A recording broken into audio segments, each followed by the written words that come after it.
Part 3, How to Pray. Chapter 1, The How of Relationship. God's Ambassadors.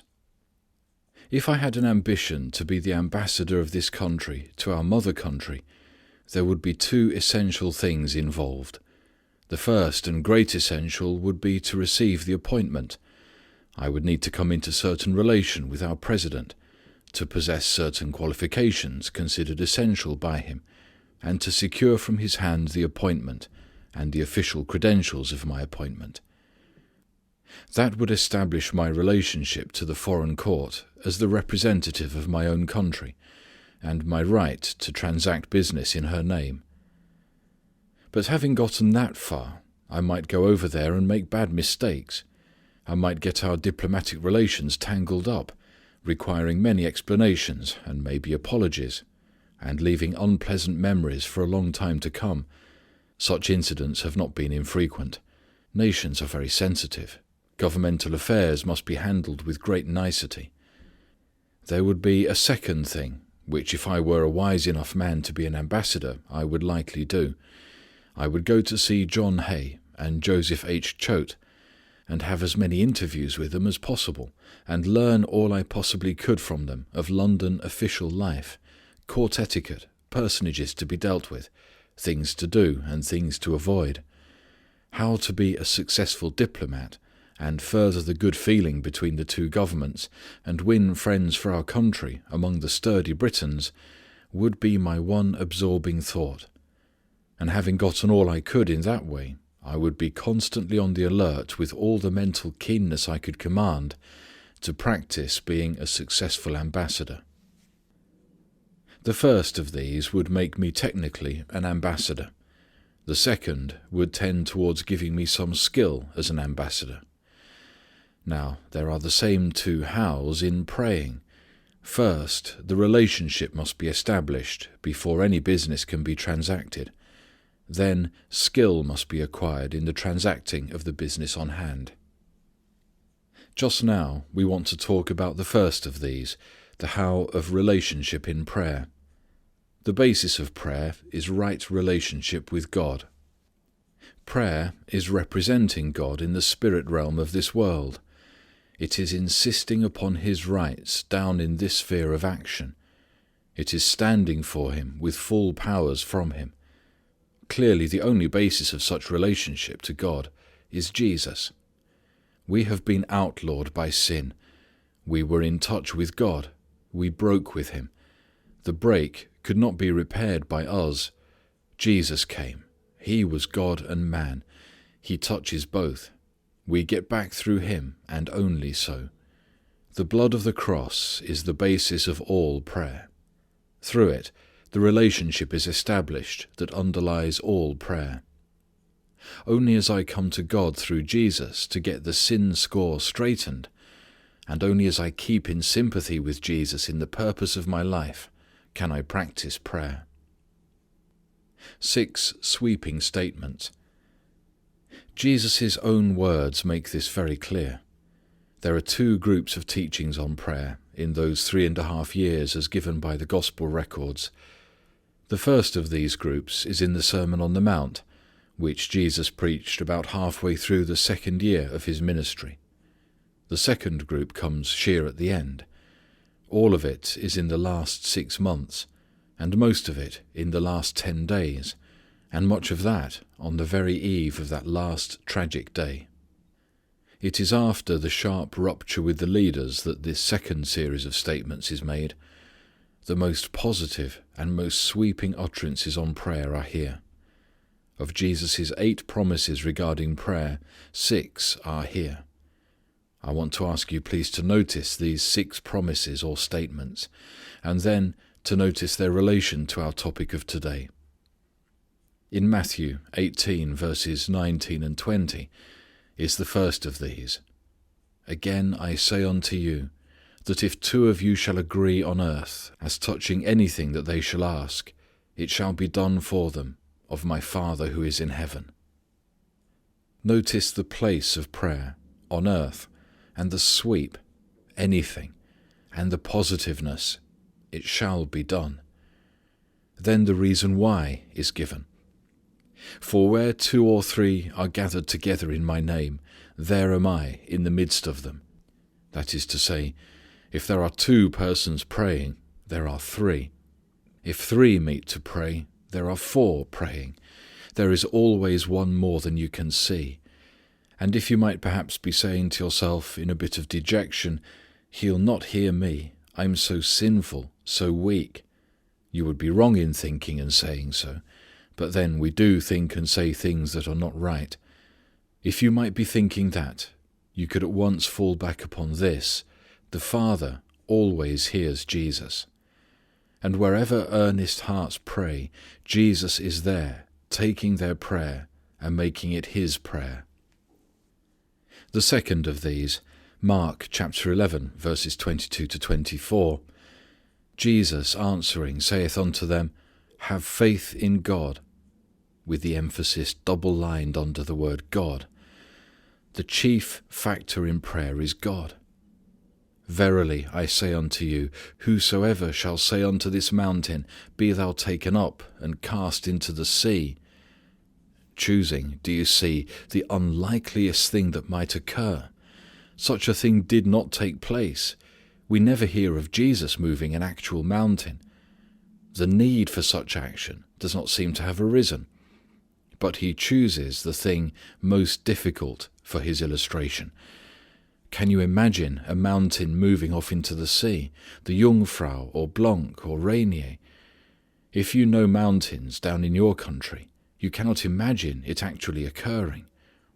And shall not doubt in his heart, this is Jesus' definition of faith, but shall believe that what he saith cometh to pass, he shall have it.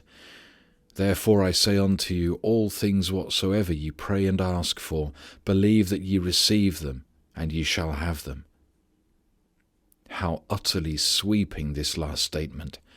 And to make it more positive, it is preceded by the emphatic, Therefore I say unto you. Both whatsoever and whosoever are here. Anything and anybody. We always feel instinctively as though these statements need careful guarding, a few fences put up around them. Wait a bit, and we shall see what the Master's own fence is. The last 4 of the 6 are in John's Gospel, in that last long quiet talk on the night in which he was betrayed. John preserves much of that heart talk for us in chapters 13 to 17. Here in John chapter 14, verses 13 and 14. And whatsoever ye shall ask in my name, that will I do, that the Father may be glorified in the Son. And if ye shall ask anything in my name, that will I do. The repetition is to emphasize the unlimited sweep of what may be asked. John chapter 15, verse 7. If ye abide in me, and my words abide in you. That word abide is a strong word.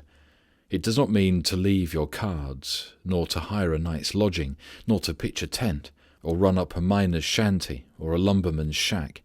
It means moving in to stay. And ask whatsoever ye will.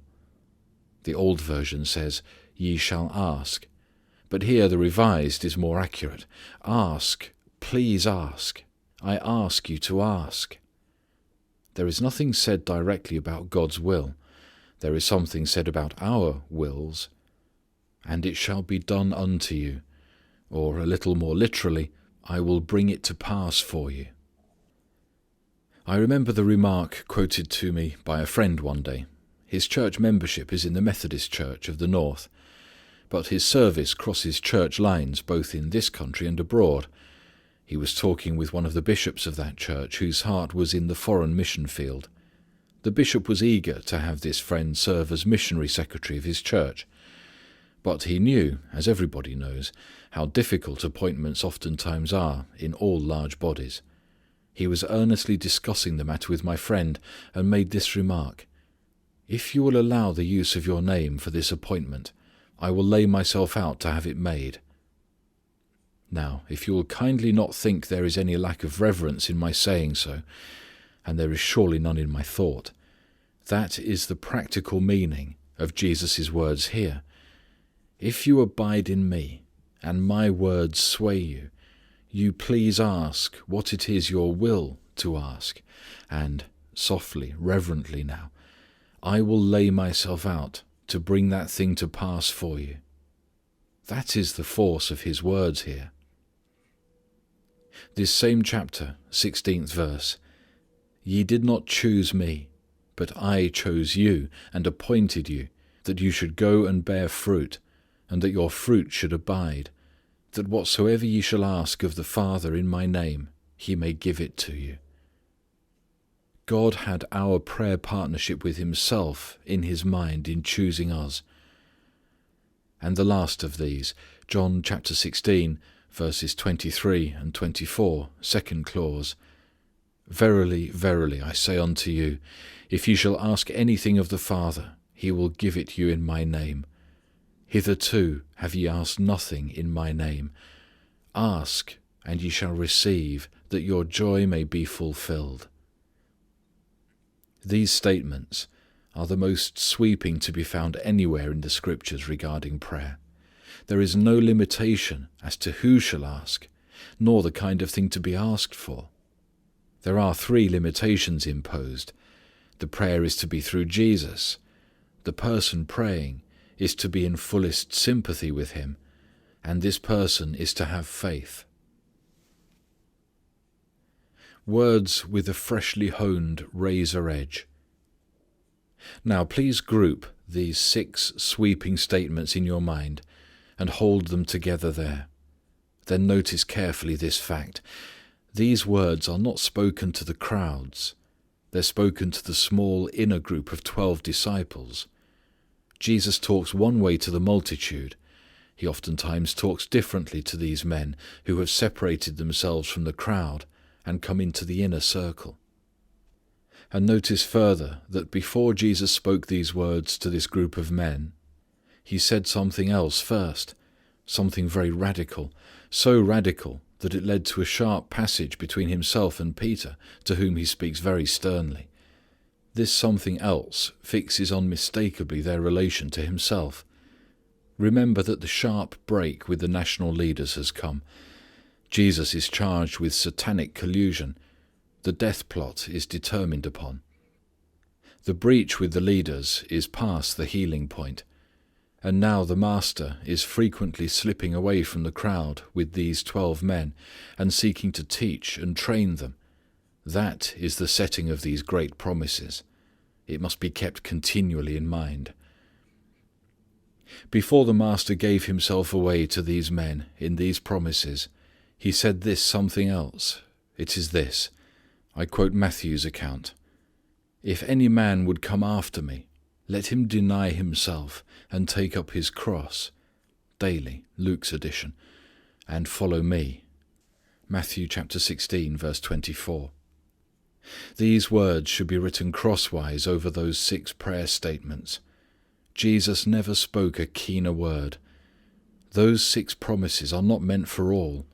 Let it be said very plainly, they are meant only for those who will square their lives by these razor-edged words. I may not go fully into the significance of these deep-cutting words here. They have been gone into at some length in a previous set of talks as suggesting the price of power. To him whose heart burns for power in prayer, I urge a careful review of that talk in this new setting of it. If any man would come after me, means a rock-rooted purpose, the jaw locked, the tendrils of the purpose going down, around, and under the grey granite of a man's will, and tying themselves there, and knotting the ties, sailor knots that you cannot undo. Come after me means all the power of Jesus' life, and has the other side too. It means the wilderness, the intense temptation. It may mean the obscure village of Nazareth for you. It may mean that first Judean year for you, lack of appreciation. It may mean for you that last 6 months, the desertion of those hitherto friendly. It will mean, without doubt, a Gethsemane. Everybody who comes along after Jesus has a Gethsemane in his life. It will never mean as much to you as it meant to him. That is true. But then it will mean everything to you. And it will mean too having a Calvary in your life in a very real sense, though different from what that meant to him. This sentence, though, gives the process whereby the man with sin grained into the fibre of his will may come into such relationship with God as to claim without any reservation these great prayer promises. And if that sound hard and severe to you, let me quickly say that it is an easy way for the man who is willing. The presence of Jesus in the life overlaps every cutting thing. If a man will go through Matthew 16:24 and habitually live there, he may ask what he wills to ask, and that thing will come to pass. The reason, without question, why many people do not have power in prayer is simply because they are unwilling. I'm just talking very plainly. They are unwilling to bare their breasts to the keen-edged knife in these words of Jesus. And on the other side, if a man will quietly, resolutely follow the Master's leading, nothing extreme, nothing fanatical or morbid, just a quiet going where that inner voice plainly leads day by day, he will be startled to find what an utterly new meaning prayer will come to have for him. The controlling purpose. Vital relationship is always expressed by purpose. The wise ambassador has an absorbing purpose to further the interests of his government. Jesus said, and it at once reveals his relationship to God, "I do always those things that are well-pleasing to him." The relationship that underlies prayer has an absorbing purpose. Its controlling purpose is to please Jesus. That sentence may sound simple enough, but do you know there is no sentence I might utter that has a keener, a more freshly honed razor edge to it than that. That the purpose which controls my action in every matter be this, to please him. If you have not done so, take it for a day, a week, and use it as a touchstone regarding thought, word, and action. Take it into matters personal, home, business, social, fraternal. It does not mean to ask, is this right? Is this wrong? Not that. Not the driving of a keen line between wrong and right. There are a great many things that can be proven to be not wrong, but that are not best, that are not his preference. It will send a businessman running his eye along the shelves and counter of his store. The controlling purpose to please Jesus. I guess maybe that stuff there ought to come out. Oh, it's not wrong. I can prove that. My Christian brother merchants handle it here and over the country. But to please him, a good clean 60% profit too, cash money. But to please him, and the stuff must go down and out. It would set some woman to thinking about the next time the young people are to gather in her home for a delightful social evening with her own daughters. She will think about some forms of pastime that are found everywhere. They are not wrong. That has been conclusively proven. But to please him, and these will go out. And then it will set her to work with all her God-given woman wit and exquisite tact to planning an evening yet more delightful. It will make one think of his personal habits, his business methods and social intercourse, the organizations he belongs to, with the quiet question cutting it razor-way into each. And if someone listening may ask, why put the condition of prayer so strongly as that? I will remind you of this. The true basis of prayer is sympathy, oneness of purpose. Prayer is not extracting favors from a reluctant God. It is not passing a check in a bank window for money. That is mandatory.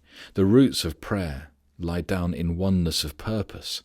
God up yonder, his victor son by his side, and a man down here, in such sympathetic touch that God can think his thoughts over in this man's mind, and have his desires repeated upon the earth as this man's prayer. The threefold cord of Jesus' life. Think for a moment into Jesus' human life down here. His marvelous activities for those few years over which the world has never ceased to wonder. Then his underneath, hidden away prayer life of which only occasional glimpses are gotten. Then grouping around about that sentence of his, I do always the things that are pleasing to him. In John's Gospel, pick out the emphatic negatives on Jesus' lips, the nots, not my will, not my works, not my words. Jesus came to do somebody else's will. The controlling purpose of his life was to please his Father. That was the secret of the power of his earthly career. Right relationship to God, a secret, intimate prayer life, marvelous power over men and with men. Those are the strands in the threefold cord of his life. There is a very striking turn of a word in the 2nd chapter of John's Gospel, down almost at its close. The old version says that many believed on his name, beholding his signs which he did, but Jesus did not commit himself unto them, because he knew them so well. The word believed and the word commit are the same word underneath our English. The essence might run, many trusted him, beholding what he did, but he did not trust them, for he knew them. I have no doubt that most or all of us here today trust him. Let me ask you very softly now, can he trust you? While we might all shrink from saying yes to that, there is a very real sense in which we may say yes, namely, in the purpose of the life. Every life is controlled by some purpose. What is yours? To please him? If so, he knows it. It is a great comfort to remember that God judges a man not by his achievements, but by his purposes. Not by what I am, actually, but by what I would be, in the yearning of my inmost heart, the dominant purpose of my life. God will fairly flood your life with all the power he can trust you to use, wholly for him. Commercial practice furnishes a simple but striking illustration here. A man is employed by a business house as a clerk. His ability and honesty come to be tested in many ways constantly. He is promoted gradually, his responsibilities increased. As he proves himself thoroughly reliable, he is trusted more and more, until by and by, as need arises, he becomes the firm's confidential clerk. He knows its secrets. He is trusted with the combination to the inner box in the vault. Because it has been proven by actual test that he will use everything only for the best interests of his house and not selfishly. Here, where we are dealing, the whole thing moves up to an infinitely higher level, but the principle does not change.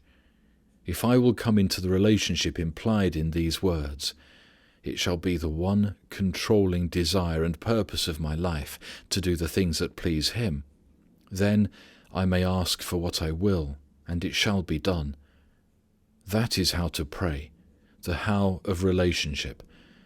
The man who will live in Matthew 16 verse 24 and follow Jesus as he leads, simply that, no fanaticism, no morbidism, no extremism, just simply follow as he leads day by day. Then those 6 promises of Jesus, with their wonderful sweep, their limitless sweep, are his to use as he will.